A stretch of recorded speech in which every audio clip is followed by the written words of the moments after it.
Welcome to the Steelers Realm Podcast.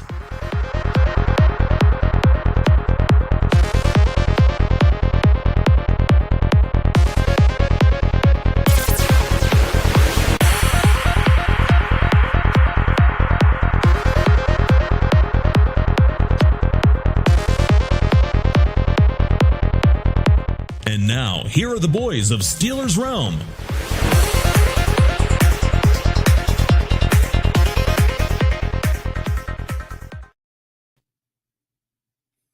Welcome, Steelers Nation, to another episode of Steelers Realm. I will be the host tonight, the famous TA, filling in for JT, who is off someplace relaxing, hopefully not slipping in the hot tub. Don't drink too many liquors there or soda pops there, my brother. So without any further ado, we're going to go ahead and kick this show off because I want to bust somebody's nuts tonight. That's right, I am fired up. So, CJ, come on, brother. Tell us what we're going to do today. We're going to be breaking down. It's Patriots week. TA, it's great to have you back. You're up in the mountains up here in Pennsylvania in the middle of nowhere. It's great to see you again. And you as well, and you as well. And the guy who I left over there in the Buckeye State, Freight Train, come on aboard, brother. TA, you're back finally. My best buddy and my biggest arch nemesis. Gosh. Yeah, I tell you what, you're not going to like it after I get done. First of all, Steelers Nation, I want to apologize for my cohorts. I listened to this show 2 times there while I took a little time off and relaxed, and I cannot believe nobody, not one of you individuals, went ahead and blessed the Rooney family for kicking off their 90th season. Are you guys living under a rock? Nobody brought that up? We were waiting on you, TA. That's why you get paid the big bucks. I get paid the big bucks, nothing. You got to pay homage to the team. That's what we're here for. They know we love them. I could care less. I could care less about the 90th season. It's the heritage of it all, brother. 90 years since Big Chief laid the bet down. And it was one of the greatest bets made of all time. But I just don't care. Good for the Roonies. Don't care. No, I don't. Oh my God, CJ, you're killing me. I'm here to watch football, not celebrate a bunch of rich guys for owning a team. Let's face it. Without 90 seasons, brother, we're not here to celebrate and or watch it or talk about it. We could end up like the Cleveland Browns and become the Baltimore Squealers. No, not a chance. No. That's reserved for poverty franchises. Poverty franchise. So pay a little homage for 90 seasons. With that said, we are getting ready to kick off in the first time since 1998, guys. 1998. Who was still in their daddy's nutsack? I was 8 years old, dude. You were 8 Getting years ready to old? hit my prime. I was 2. Oh, yeah. You were 2. Oh, my God. Well, back in 1988, just go ahead and kick this off. Since Wait, 1988? 1998. I'm sorry. 1998. That 1988 was when I graduated. If we're going to go ahead and talk about who's the old pup here in the room. And I still got it, by God. Anyways, 1998. That was the last time Pittsburgh and New England played, guys, without mentioning the name Tom Brady or Ben Roethlisberger. Can you believe that? It's an absurd fact. You figure my entire childhood revolved around either Tom or Big Ben playing in this game. And now we got Mac Jones and Mitch Trubisky. Talk about a fall from grace for both franchises. Well, I don't know if it's a fall from grace, man. It's the M&M game. We'll have to see how this plays out. Is it going to be the green one, the red one, or the yellow one that gets the big play today? Let's hope it's the yellow one. Let's hope it's the yellow one. And with that being said, man, it is game day. It is a 1 p.m. kickoff at Acra Shore. You're always sure by the North Shore at our stadium. Make sure you come on down there. Listen to the Steel Drum Band. Check out Steely. Because the weather is going to be a high of 84 degrees. Mostly sunny skies with winds out of the southwest at 5 to 10 miles per hour. That pays very, very well to our MVP, Boz. The Boz. There's a slight chance of rain. I doubt it if it happens. And we're going to go ahead and have the play-by-play by Ian Eagle, Charles Robinson, and Evan Washburn. Yeah. But hey, if you're bored of listening to them, you can go ahead and turn on the Steelers Radio Network and listen to Bill Hargrove. I'm sorry, I said Hargrove. I meant Hillgrave. I meant Hillgrove. I meant, oh my God, I can't even speak. And this is why I do a podcast. Anyways, we're going to have Bill Hillgrove. We're going to have Craig Wolfley. We're going to have Missy Matthews, who, you know what?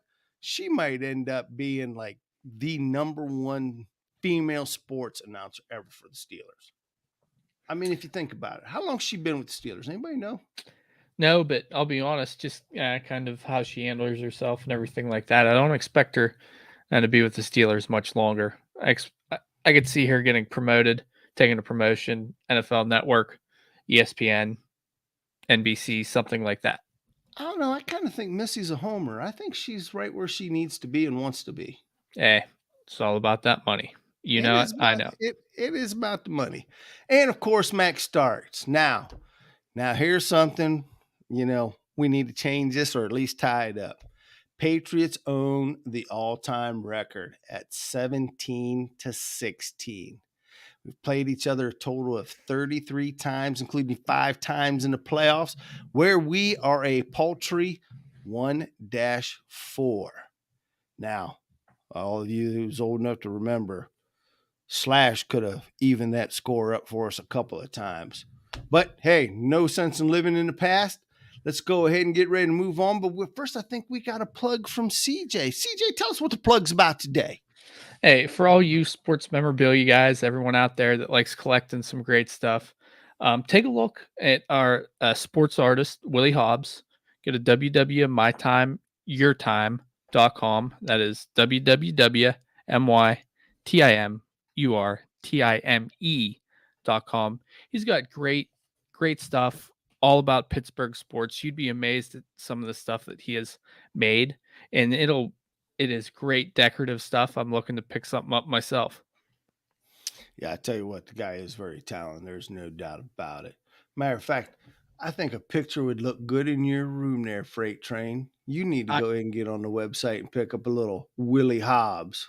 I've been saving the space right here where the tiger picture is, Willie. Order's coming. Order's coming. Damn good at what you do, buddy. Well, hey, since you already got the mic, I'll tell you what, why don't you break down some numbers for us tonight, Freight Train? What is it that we don't know that we need to know about? How about the number 107? It was the amount of snaps Terrell Edmonds took Sunday against the Bengals. No, was that the most? Yes, that was the most. That was the most. All right, yep. Continue. And we got the number 10.0. That is the quarterback rating of Joe Burrow when targeting a receiver covered by Minka last week. How about that performance? Hey, that's why you get Defensive Player of the Week. Yes. And then moving on, we got the number 8. It is the number the Steelers have gone 8 straight seasons in which they've had a game where they sacked the opponent 7+ times in a game. 8 straight seasons. Name them. What's that? Name them. Name the teams for the last 8 seasons. Yeah, 2022 through 2015. Yeah, the specific games, you know them? Yeah. Oh, no. I have no clue. Can you name one? Yeah, the Bengals this year. There you go. He's on fire. He is on fire. I'm glad you showed up today, CJ. Matter of fact, I think in that last 8 years, I think we've done that to the Bengals 3 of those times. Is that correct? Yeah. Going off of my memory? Yeah. All right. I think so. Yep. Yeah, they're and then good charm. Here is a really big mind-boggling number. 2-9. That is Mac Jones's record when the opponent scores 14+ points. 2-9. Come on, defense. Let's shoot for the stars, offense. 14 points is all we need. Oh man, I was thinking defense. I'm thinking Minka and Sutton and maybe even Cam running it back for a pick 6. I don't care, but hey, I don't care as long as we get 40. Benny Snell could get a fumble return on a kick return. Who knows? All right, so we got to get 14 points. All right. Yeah. What else we got going on? And we got 1998, like you said, TA, the last matchup between the Steelers and Patriots that did not feature Tom Brady or Ben Roethlisberger. That feels like light years ago. Time goes by fast when you're having fun. Yes. And then last but not least, 1970. Since the merger of 1970, Mitch Trubisky is the only quarterback with at least 50 starts and has not thrown a pick six. Well, he's definitely thrown a pick six tomorrow, Sunday. Then Oh, you just had to bring that up. Had to jinx him, didn't he? That's Hey, what I thought. That's a no. jinxer right there. I got a little bonus by the numbers here that I want to throw out there. Okay. Uh-huh. Bill Belichick's record without Tom Brady: 62 wins, 74 losses. Think about that. How he's vaunted as the greatest coach of all time. Without Tampa Tom, though, he's not even 500. That'll get you fired pretty much anywhere else. It's kind of looking that way, but the one that I can't believe you guys didn't put up there is 4. That's it. Elaborate. Nobody? I got to think of a bunch of things that are 4. And I'm not talking about your kids either, because you got like a basketball team going on over there. Oh, I'm yeah. talking about 0-4 when TJ Watt does not play in the game. This is going to be huge, guys. We got to change that around over the course of the next 8 weeks, because all you who think he's coming back in 6, I know the guy's Superman, but man, you got to give him time to heal. Hey, and with that said, go ahead, CJ. I was going to say, I don't see him coming back till 8 weeks. That would put him out. That would give him the bye. I can't see him back in 6. They're not going to rush him back. No, and by all means, they shouldn't rush him back. All right, with that said, it is time for TA's ambulance report. And let me tell you something, man. We have a MASH unit over there in New England, which is good for us. It is very good for us because you got Shawan Bentley, linebacker, has not participated. I do expect him to play. However, Joshua Bledsoe, safety, groin. That kind of looks good for a couple of big, tall wide receivers I think we have on the other side. Now, Adrian Phillips, limited practice with ribs. We also have Sean Wade, CB, ankle. So I'm kind of thinking this secondary might be just a tad bit vulnerable. And then, most importantly, Mac Jones got the okay clear on his back, just had a few back spasms. But anybody who's ever had back problems, man, those don't necessarily go away. So it'll be interesting to see how he's going to move in the pocket. And then, of course, one of their top draft picks this year, Pierre Strong, running back, shoulder, limited practice. I expect him to play. And then the same way with Trent Brown. Now, with that being said, as we already know, this is a running back by committee offense, so I don't put much stock in that. Now, as for us, we already know the big one. We talked about that. But we got Najee. He's back on the field. Levi, back on the field. Robert Spillane, back on the field. Mason Cole, back on the field. So what looked like a grim Sunday, minus TJ, of course, we're not looking too bad. And with that being said, for all of you who do not want to listen to the Steeler Realm, you need to at least check out Steelers Nation 724. That's right, that's 724. Because we are putting up blogs daily. We're putting up a little bit of social media stuff for all you techies guys out there who like to read that stuff. Comment on it. Tell us about it. Let us know what you're thinking. Now, with that being said, I'm done doing plugs today because there ain't nothing worse than a bunch of plugs, but you got to do it, unfortunately. And with that said, CJ, tell me who I got to watch out for with the Patriots. You two get the floor, and I'm just going to shut you down. How's that? As you mentioned before with the Patriots offense, it is very running back by committee. 2 lead backs for them, Damian Harris and Ramondre Stevenson. Talk about a fun name to pronounce. Both both players are going to be very involved in the passing game. We see that with Bill Belichick's offense for as long as I can remember, that they're going to be wheel routes, dump off, screens, you name it, they're going to be involved.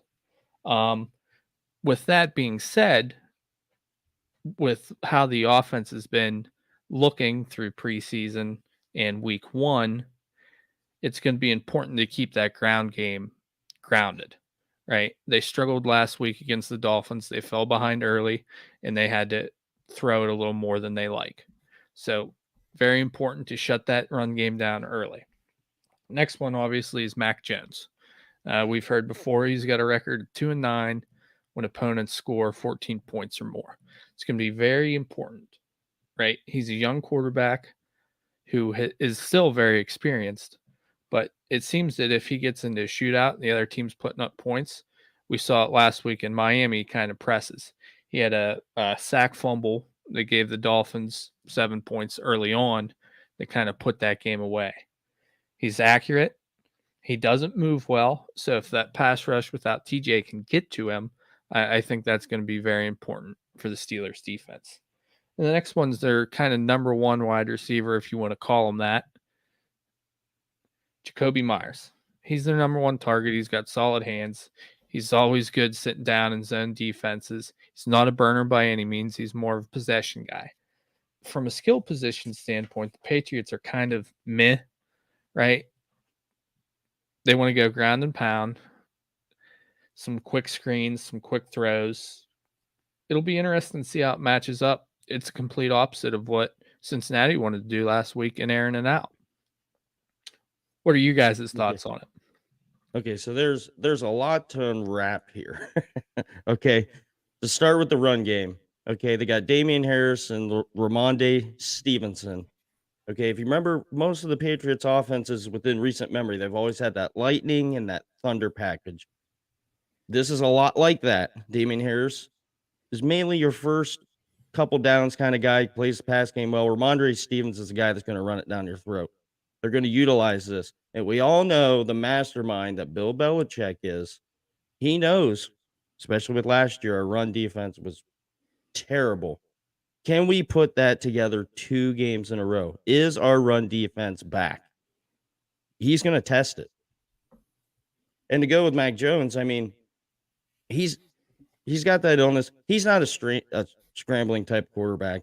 He's going to sit in the pocket, makes good decisions. He's a lot like how Mitch Trubisky is. He doesn't turn the ball over. Yeah, he's completely a game manager. And that's why you see when the other team puts up points, he struggles. Well, here's the thing that gets me, gentlemen. Those 2 guys weren't even, as far as running back goes, Harris and Stevenson, they weren't even really part of the game plan last week in Miami. Instead, they rode the shoulders of Pierre Strong. He had over 15 attempts last week. And then they followed that up by J.J. Taylor with another 14 and Kevin Harris with another 13. Combined total, they rushed for almost 186 yards between the 3 of them. Now, it's that running back by committee. And you're right. They're going to test our defense. And our defense damn sure better be ready for it. Now, as far as wide receivers go, man, this is another thing that's kind of interesting to me as I sit here and I break this game down. You got little Jordan Humphrey. Now, little Jordan Humphrey, he ended up coming to them from the Saints practice squad. But what really intrigues me the most here, and this is the thing that always worries me about Bill Belichick's offense, because we've seen it time and time again, is little Humphrey heading down the sidelines, little misdirection with Jacoby Myers throwing him a 40-yard bomb. That's what's going to scare me, because Jacoby has already thrown 2 passes in the NFL. And if we're not paying close attention to that game film, they're going to burn us with that trick play like Bill does every single time we play him. That's what's worrying me about that. Is watching. So you think Bill's going to pull the rabbit out of the hat? Bill is going to pull the rabbit out of the hat. And the other thing that I'm really going to be paying a close eye to is Bill is a mastermind of tearing apart the zone defense. Well, yeah. Tom Brady made a living out of that against us, and for whatever reason, we could never ever counteract that. Has he passed that on to his young protege in Mac Jones? That's where it's going to get interesting. Yeah, but this is a different type of defense. This isn't zone Butler defense anymore. We saw that in Cincinnati. Hey, now remember, we said 1998. We had a mastermind at the zone defense. You remember what his name was? Dick LeBeau. And Dick got torched many a times by Bill. So, again, it's going to be interesting. I think our main defensive player on this for this game here is a guy who knows Bill inside and out. Do you know who that is? Levi Wallace? Negatory. CJ, you want to take a crack at it? Hit me. How about a guy by the name of Brian Flores, who is a disciple of Bill and played him twice every year while he was coaching Miami Dolphins? That's our huge wild card going into this game. And I think it's going to pay dividends. I don't know if you saw the stat. That's 4 games in a row Miami has won against New England, and he was a part of 3 of those. So hopefully that can pay dividends. Yeah. Well, and the key to beating New England is execution. You got to execute. Yeah, and you got to play gap strong. We've got to be gap strong, especially with TJ not in there. We got to be gap strong. Now, the other thing is too that I find intriguing before we go on to the defensive side of the ball is we just picked up an undrafted rookie by the name of David Anineth, who comes straight off the Titans practice squad and has joined our 53-man roster. Now, the reason I'm bringing him up is we didn't bother to bring our own people up from the practice squad. We went to somebody else's practice squad to get a 53rd man to fill in for TJ. Just thoughts about that, gentlemen, how that's going to play out this Sunday. I mean, in my opinion, he's going to be probably – I wouldn't be surprised if you see him inactive and it doesn't play a key role in this week. But they must have saw something that they liked enough to grab him off the Titans practice squad. And if that's so, that they like him so much, maybe it would have made more sense to take him over Alacuda in the 7th. All right. Freight Train, any thoughts? Yeah, I know exactly why they picked him up. He rocked it in preseason. He had 3 sacks in the preseason. And he brings in some depth with TJ being out. And if you look at the statistics, we really shifted guys in and out against the Bengals. Yeah, there was a lot of snaps. But, I mean, most of the guys, a lot of them had equal snaps. I mean, within 20 to 30 range.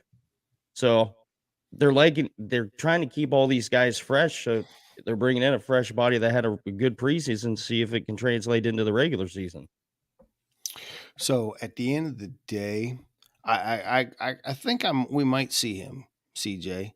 And I think if we are going to see him, it's only going to be in pass rush situations and a fresh set of legs. And there's one other guy who I want to keep an eye on defense because I think he might play a pivotal role, and that's my boy, Arthur Millette. Hey, he had a great week last week. He was highlighted numerous times. Like I said, I think, as I said last week, with the questions in the secondary, Joe Hayden's no longer there. For them to go out and have a performance like that early on in the season to boost some confidence, and I think that's huge. And it'll be interesting to see if they can carry that over this week. Absolutely. All right. Freight Train. What do they got on defense? What do they got on defense? Are we running a 4-3? We running a 3-4, 2-5, 7-8, 67, hut? What are we doing over in New England? Tell me, please. I would say they're running a 4-3 to a 3-4. I mean, they kind of jumble packages. But one key guy that I know we need to look out for is Matthew Judon. That guy's been killing us since he was in Baltimore. Played really well when he came in. He had 12.5 sacks last year. Plays well in the run game and as a pass rusher. And then another guy that we need to look out for is Christian Barmore. He's 6'5", 310 pounds. And he plays middle of the line and overmatches offensive linemen. And that's going to be huge because we all know what our offensive line is like. He plays fast for his size. Could be a big problem in that run game that struggled to get it going there last week in Cincy. And then last, we have Devin McCourty, who is that old dog in the back of their defense, who I kind of compare to how we had Joe Hayden last year to kind of be a mentor to those younger guys. He's a savvy veteran, solid tackler. He was their second leading tackler last week. He communicates well within the secondary. He's going to have them guys ready to go after they're showing in Miami. All right, CJ, what are you thinking? Judon, he's a familiar face at New Stripes. As you said, he's always been a pain in the Steelers side. Last week he was their second leading tackler. He also had a sack.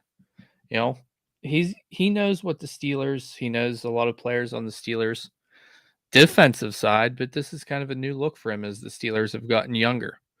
As you said, Devin McCourty, consummate pro, great player. He's getting up there in age, right? He also I believe he had 6 tackles last week. He got absolutely smoked by Tyreek Hill, but Tyreek's going to do that to everyone. Who doesn't? It's going to be interesting, though. We didn't see it last week. Are we going to go after him and see if anyone on the Steelers can do it, whether it's DJ Claypool? Something to think about. Well, how about a guy who we heard in training camp that only got one pass thrown to him? He had 3 targets. For 3 yards. He had 3 targets. I must have been at the bathroom for those other 2, but they're throwaways. But no, okay. I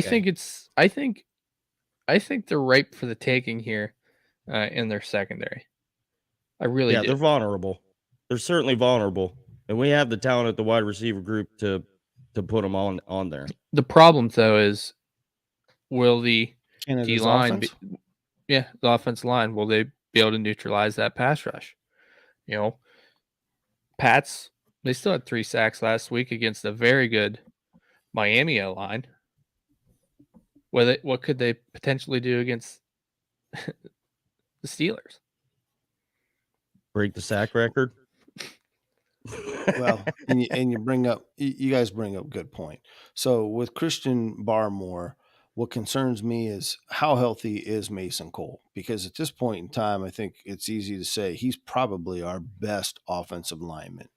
And Christian Barmore will end up lining up over him. Will that ankle hold up for the entire game? The other thing that I'm concerned about is, are we going to be able to open up some running lanes? Because we can't have what's going on with Najee. And the one thing that I noticed last week with Najee, and I don't know if you guys picked this up or not, every time Najee got hit last week, which is one of the reasons why he got rolled up on, did you notice that he was kicking that left leg out? Yeah. And he was like doing a split as he was going down. Yes, he wasn't keeping it in there. And I think that's what ended up ultimately allowing him to get, twisted back up on. And I'm not quite sure if that's something that's mental due to that foot fracture he suffered in camp. But I think that's something that we're going to have to pay attention to, guys. And quite honestly, if we're going to run some jet sweeps, let's run some jet sweeps. Because that might be the only way that we get any yards this week.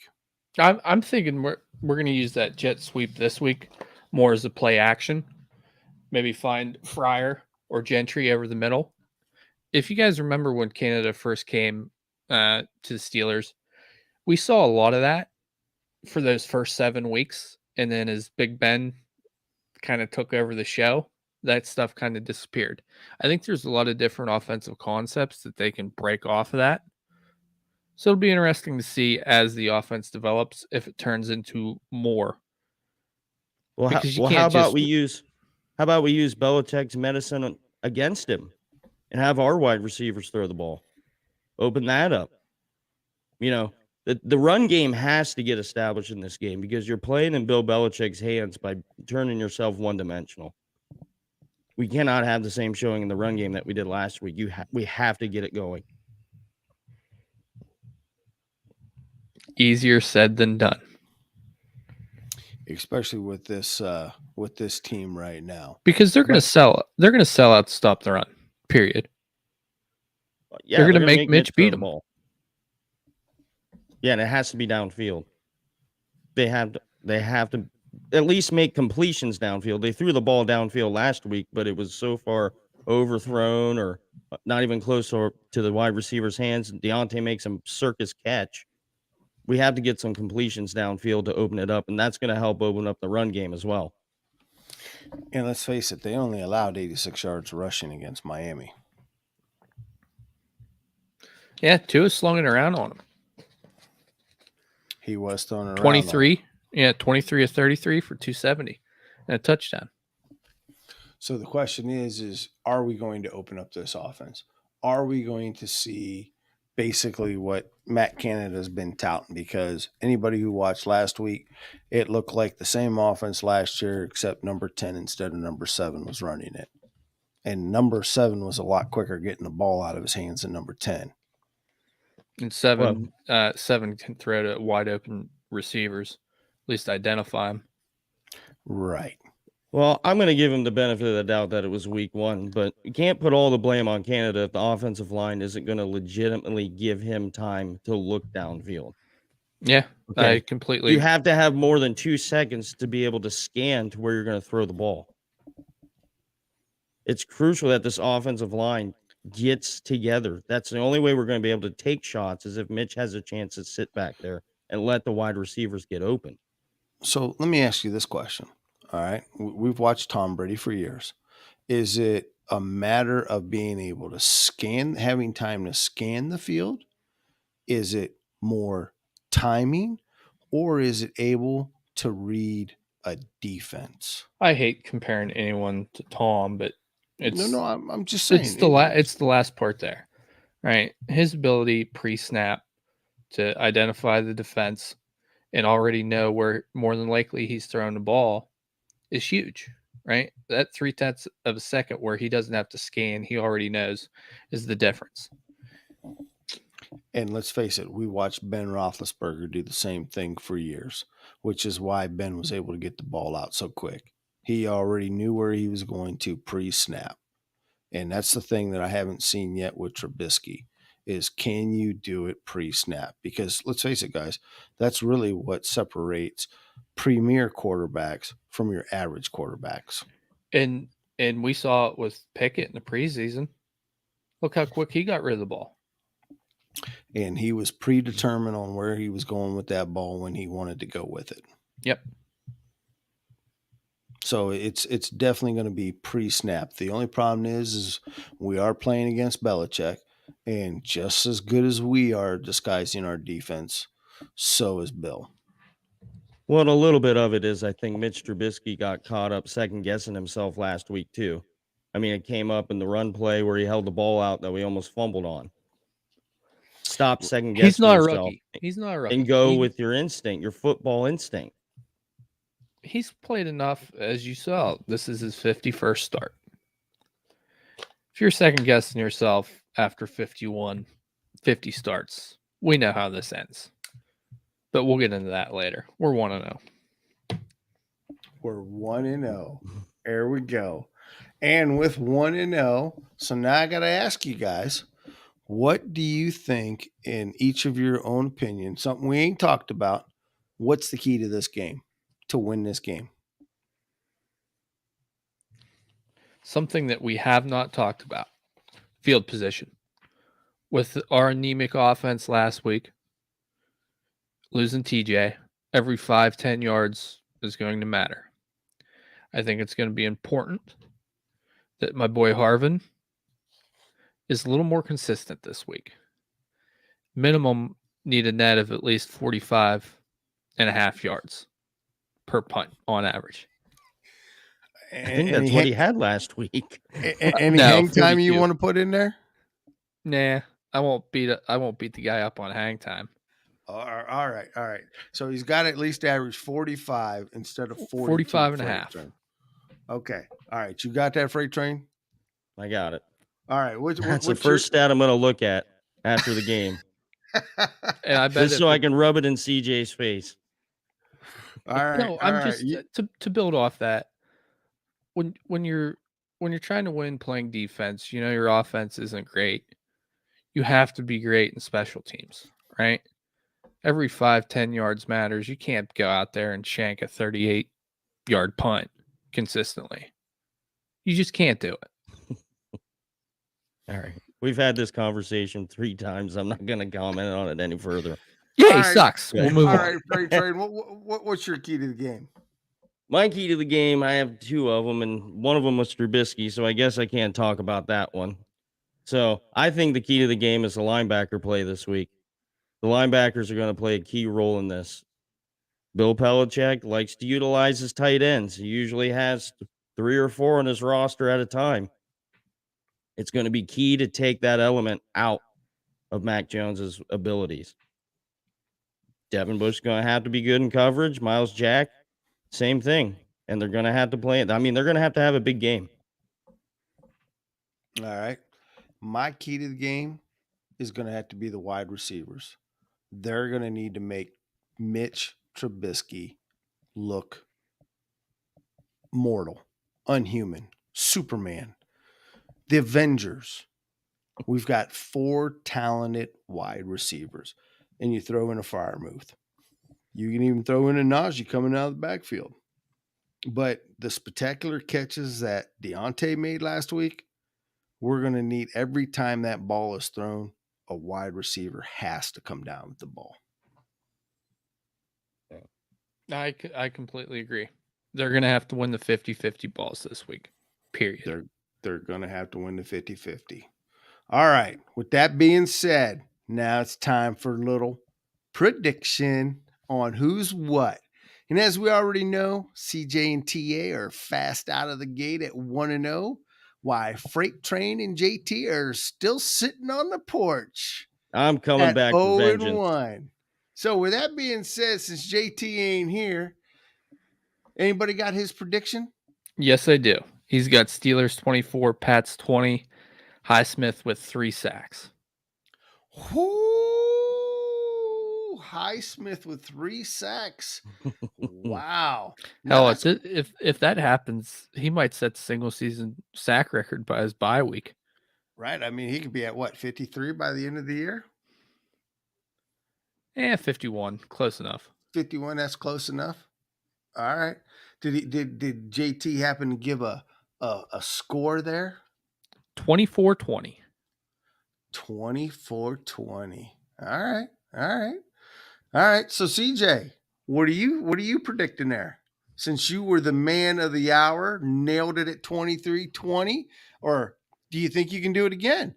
Are you Kreskin? Do you have some kind of mystical powers? I'm feeling it right now. Steelers 23, Patriots 18. Failed 2-point attempts with about 55 seconds left. I'm holding you to that because I couldn't hold the 5th quarter against you this week. I'm holding you to that last part for this week. All right. Freight Train, what do you got going on there? What are you thinking? I got 35-10, baby. Pittsburgh in the win column. We're going to have some home cooking at the Sure. We're going to have some high-fly limousine riding offense. Defense is going to show up. Blowout. Hey, how many defensive touchdowns are scored there? And I got to ask, I mean, I know it's not recreational in Ohio, so are you going across the border to pick something up here? Because you are definitely flying high with that prediction. Hey, I can dream, right? You can. I got dream. confidence. I'm like Chase Claypool calling himself the third best wide receiver. Cam Hayward going for the triple crown on defense. 35-10 W against the Patriots, week 2. All right. All right. Well, I'm going to go ahead. I'm going to be a little bit more modest. I'm going to go with a 24-17 Steelers. It's a home opener. We're not going to lose. And Bill is left licking his wounds at 0-2, making Kraft wonder, where, oh, where do I find a Canada? Can we talk about some of his decision making on a staff this year real quick? Oh, absolutely. You mean by bringing back rejects? Well, not only that, I would understand if they brought Joe Judge on as, kind of where he was at, and Matt Patricia over to the defensive side of the ball. But to have a young quarterback and bring in those two guys to be offensive assistants and them never really working with quarterbacks, to me, that just doesn't make sense. And that doesn't seem like you're setting your young quarterback up for success. I can't disagree with that. But I also think in Bill's mind, his family tree has always been very, very close, maybe even just one branch and not multiple. And I think with him losing his number one protege in Josh McDaniels, this is a let me see where I got to go year, because I just don't think Bill trusts anybody else that's not on his branch. And that's fair enough, but he doesn't even trust him enough to give him a job title. I mean, if that doesn't speak volumes, I don't know what does.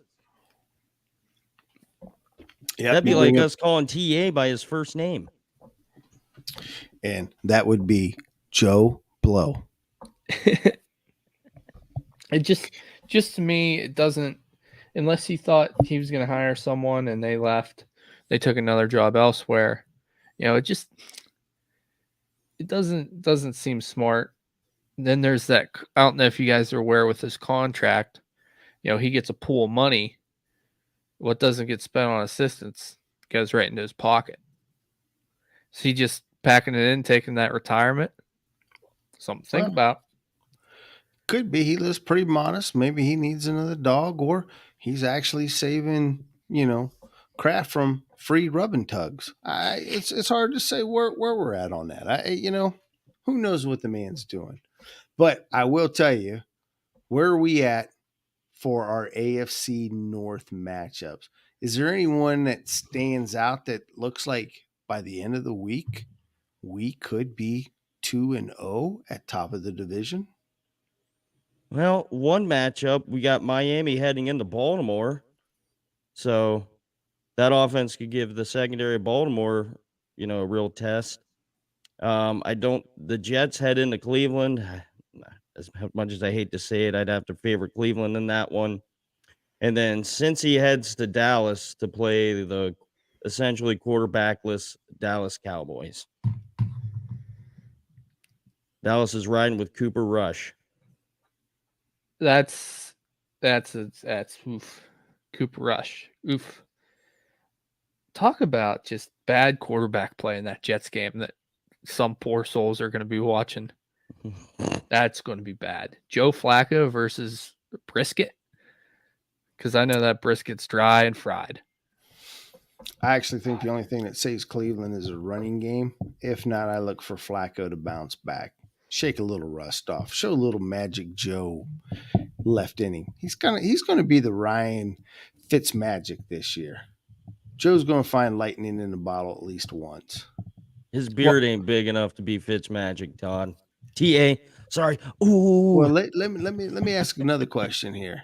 So, anybody surprised at Baltimore in their running quarterback all of a sudden looked like Dan Marino last week? They're maybe playing the Jets, Jets. It doesn't surprise me. Oh, so you're saying that was varsity against junior varsity, so hence he shined like he should? Yeah. Okay. All right. Fair enough. So let me ask one other question.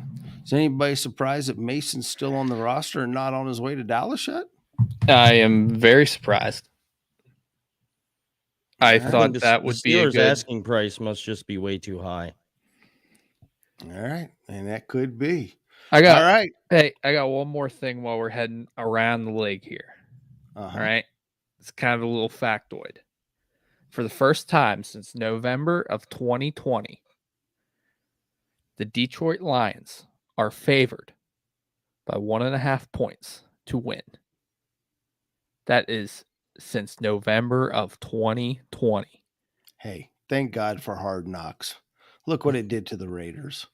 Turn that franchise around. Yeah. And with that being said, Steelers Nation, I can't wait to see you guys all down there at the shore. Bring the towels, bring the loudness. Let's get one against the Patriots. Who gives two Fs if it is not Tom Brady and or Ben Roethlisberger? Let's go out there and change the mojo. It's been good, Steelers Nation. We'll see you next week. See you Monday night. Steelers Nation, have fun. Go Steelers. 2-0, baby. Let's ride.